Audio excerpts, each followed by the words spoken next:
pipe goes out.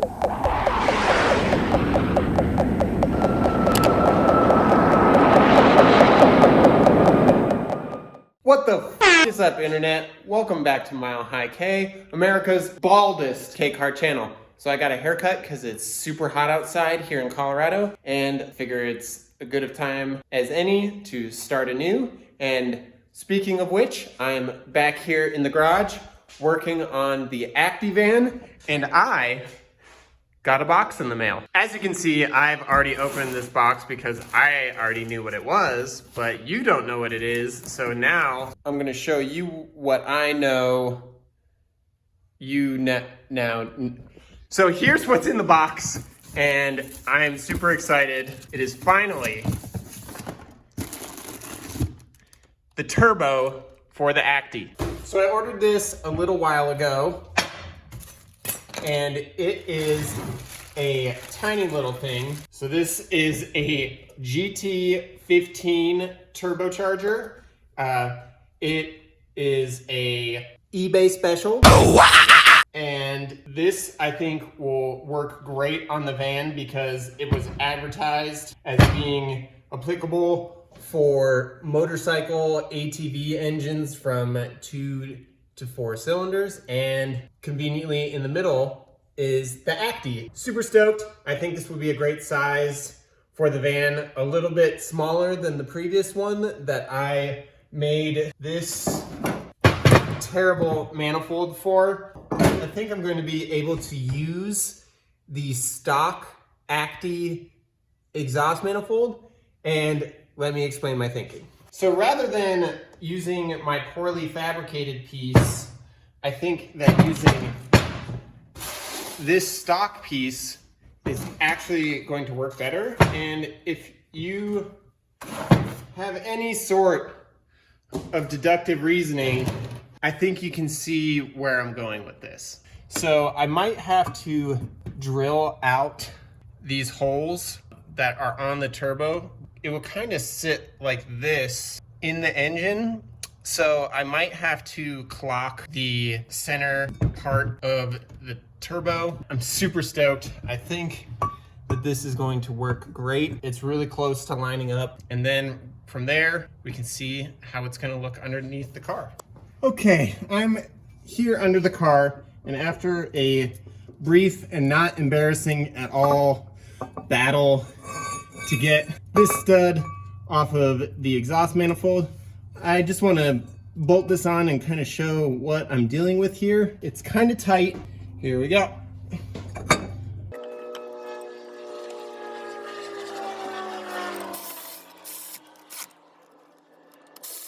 So I just put 3 bolts in and kind of getting an idea of where stuff is going to sit. So the turbo is going to be sitting over here, which is nice because the one that I was going to do before had it a lot closer over here, and there's actually a heat shield up front that I took out in order to give me a little bit more room to work with. So I'm going to try to get the turbo in here and kind of show you what I need to do, and maybe I might have to make an adapter to go from this triangle flange, which is really close but not quite what I need it to be. So I'm going to show you that real quick after I figure out how to get the turbo in there. I really need a lift. This is awful. Okay. So as it sits, the turbo would be right about here, which isn't awful, but it's also not very great. The main issue is that the exhaust manifold flange and the turbo inlet flange are not as similar as I had predicted. So I'm either going to have to drill out the exhaust manifold in order to make it work, or like I said, make an adapter.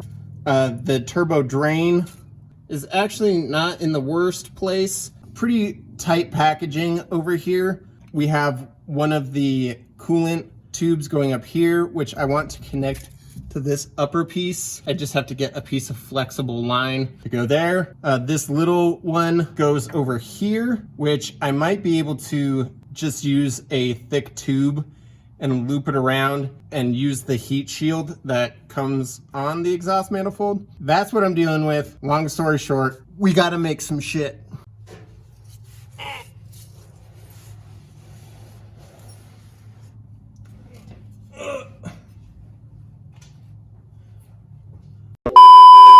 So unfortunately, this isn't going to be as easy as I thought it was going to be. You know what they say when you make assumptions? You make an ass out of you and umption. I think we're going to be able to make this work. It's a lot better than the old manifold that I made, and I think this turbo is a little bit better sized for the engine. So I actually just ordered a inlet flange for the turbo. So I just really don't want to cut this or modify this in any way. And I don't really want to mess up my brand new turbo. I know it's not the nicest turbo, but it was still pretty expensive to me. So what I am going to do is I'm going to make a little adapter. This is like the mid pipe where like the cat is supposed to be on the Acty. I'm going to cut off like this end and use this flange in order to connect to the exhaust. And then I'm going to weld the other flange onto there, and it'll be like a little intermediate piece that goes right here. And then I can clock the turbo so it sits more up and down. And I think that will be a great way to go in the car. While we're on the topic of updates, this is the little CB125, and I ended up putting the stock handlebars back on. I just wanted to give it a little bit different of a look, and I think it looks really cool without the front fender. I did find my box of old parts, so I think I'm gonna have this go for like a more like tracker style look to it. I have the stock rear fender back here, which I am modifying. I cut out the back hoop. So I'm gonna cap off these ends of the frame here, and then the rear fender is gonna sit sort of like that. I think that's gonna be a really cool look to the bike. And then in here, I ordered a new wiring harness. This one's just been chopped up. I don't know like what's what. So I want to start fresh with that. And then I'll be able to make a better mount for the battery, because right now it was just kind of Velcroed to this little bar that I welded in there. So I think I'm going to have it sit more like this, and then put the side covers back on. These are really cool. And I did cut off the little tabs for the top, but I'll be able to put those back in, and then I'll be able to hide the battery and all the electronics behind there. And that's like been the big issue, because I've made like little kind of shitty electronics boxes for it. And I think this will just make it look a little cleaner and have like a little bit different look. I've had this bike, well, it's been within my circle of friends for like probably almost 10 years. Just giving it a little bit different of a look from the kind of cafe racer and more of like a tracker slash maybe kind of chopper looking in the future. But I need to get longer forks, and they don't really make 27mm like extended forks. So that's where I'm at with that. Also, before I forget, so like the machine screws that hold the side covers, like this is the stator cover, and then the sprocket cover. They are normally these number 3 JIS screws, but this was before I knew what JIS was, so they're all stripped out. So what I did is I was able to get all of the old ones out and replace them with these nice, cool Allen head screws. It actually gives it a kind of cool look with the black on the silver, and it'll also make it easier to put them in and take them out. I do need to replace this screw for the points cover. I don't know where that went. And then maybe in the future, swap these out with some Allens as well. And then the CB750, it is all shined up. It was actually in a photo shoot the other day. I'm waiting for payday so I can get a new battery, and then I can try and start it up and sync the carbs. I've never synced carbs before, so that's gonna be a learning process. I don't know if I'm gonna film it or not, but just keeping y'all up to date on what I'm doing. 2,000 years later.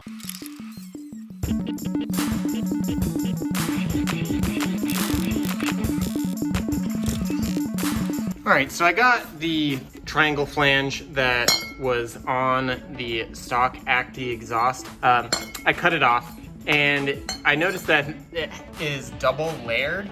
So I just took a hammer to it and I knocked it out.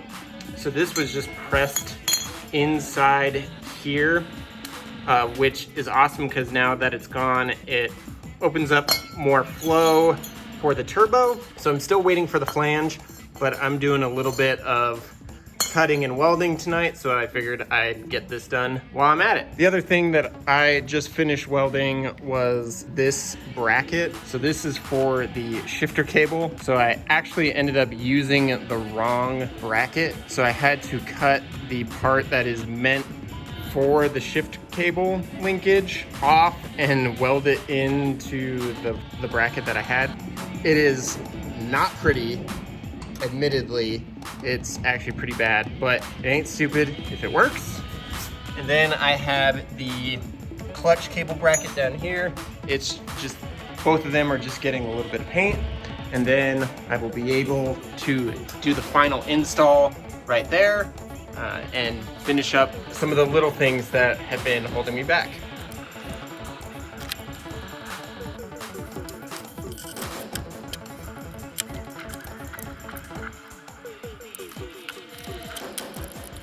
Okay, I'm pretty stoked on this. So this is the sort of final solution on the shifter cable brackets and the clutch cable bracket. This is held in with just like a shim that I got from the hardware store. And then this is actually I flattened out one of the normal Honda shifter cable clips and wedged it in there. So now the clutch cable can't move forward and backwards. And I did some of my measuring wrong, so I had to put this little spacer in right here in order to make it so that the cable had enough throw, just because of where it's located on the transmission now with the distributor in the way. I had to push it as far forward as I could, which meant that I didn't have as much throw. So this is a little spacer that is made out of half of it's actually the spacer meant for the timing belt side motor mount. And I just cut a little slit in it so it can fit over the cable, and it just is held in there with the little washer, and it's held up against the little bushing here. Not the best solution, admittedly, and I won't know if it really works until I get the car running, but I figure I'll show you that it shifts and all that. So let me set this up. So it shifts into all the gears, which is a good sign.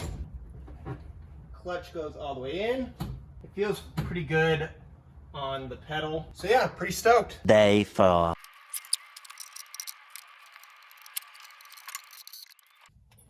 Okay, so now we're underneath the car, as you can see. Got the little like mid pipe in here, and I definitely think I'm going to need to cut this down a little bit, because if I was to put the turbo on the end of it as it sits, because it's about 7 inches long, we can see where the turbo will approximately sit. So get this up there. It would sit right about here, which is nice because there's a little fan right here. But I just think it puts it too close in proximity to stuff, and the wastegate is sort of hitting up here, but I think it kind of like shoots it up at an angle. So if I cut it in half, it'll lower it down and bring it a little bit closer to the engine, which would be nice because right here is a pretty open spot for the charge pipe to go up and over. Gonna chop a little bit off of here, just kind of eyeball it, and then we'll get back underneath here scope it out, mark it up, and then in the next clip, I'll be welding the flange onto the new cut pipe.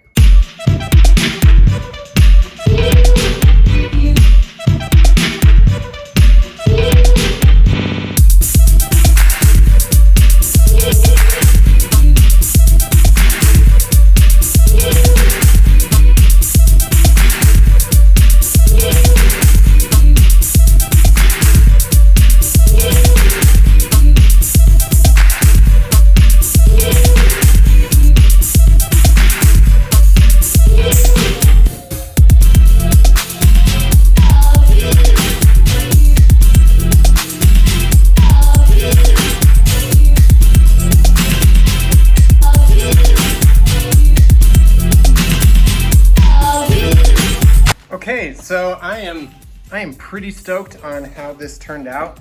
Usually I'm very embarrassed by my welds, but I think for flux core, that's not too bad.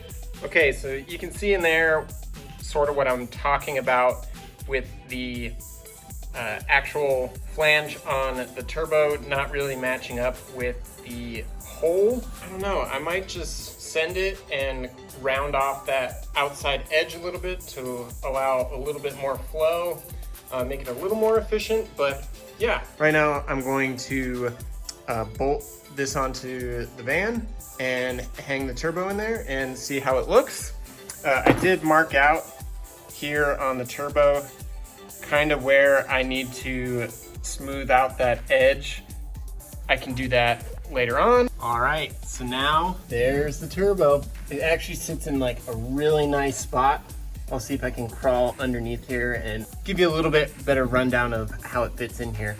All right, I'm under here kind of at a awkward angle, but you can see right here that with the length of this this adapter, basically from the one 3-bolt to the other 3-bolt on the turbo, puts the turbo in a really great spot over here. There'll be plenty of room to put like a filter on the intake, and then right here where the charge pipe goes out, so we'll be able to run it up through here and over the transmission and go to kind of the left of the shifter cable right here. And without the muffler back here, there's plenty of room for activities, so I could put the intercooler back here. But yeah, it is in a really awesome spot. It's really hard to see unless you're actually here, but the turbo drain is in a great spot.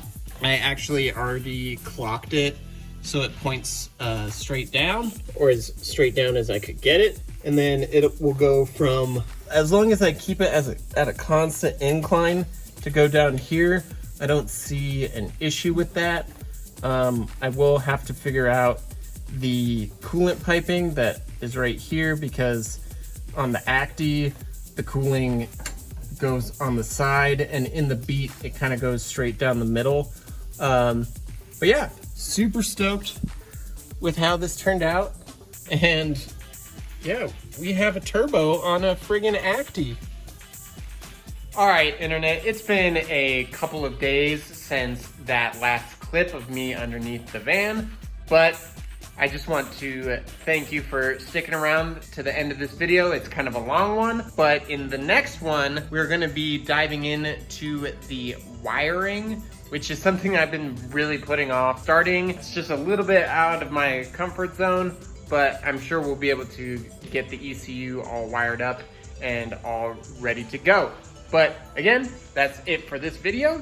Thanks for watching. Remember to subscribe to America's only K-car channel here at Milehighkei for more K-car content. But until next time, remember, keep it small.